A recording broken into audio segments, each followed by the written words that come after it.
The Mike Hosking Breakfast, 6 to 9 weekdays on Newstalk ZB. You know, they're the cock-up that the Inland Revenue Department has engineered gives us a good insight, I think, into how the public services run generally.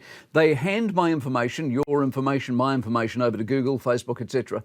They do this so they can apparently better tailor their advertising. Now, even at this point, surely there's a couple of very large red flags. Firstly, I would argue there's a patriotic duty for all government-funded agencies at the moment to at least pause and ask themselves, given the relationship between the social media and the local media and the ripping off of locally created content and the making of money from it, whether the government should be throwing more money at them while at the same time allegedly trying to cut some sort of revenue deal where the international players come to the table and actually pay for the content that they're ripping off in the first place. Secondly, and more importantly, the info the IRD has been gained and got, well, they've got it by compulsion, haven't they? We have no choice in handing it over. We have no choice whatsoever but to hand over the details to them. And at what point did they gain the right to on-sell them to another party, far less an international one with, as the record shows, in multiple jurisdictions, not a lot of interest in behaving in a way that doesn't attract an outsized amount of attention to the ways of doing business. From America to Europe to Britain, how many times have these players been called before committees, tribunals and inquiries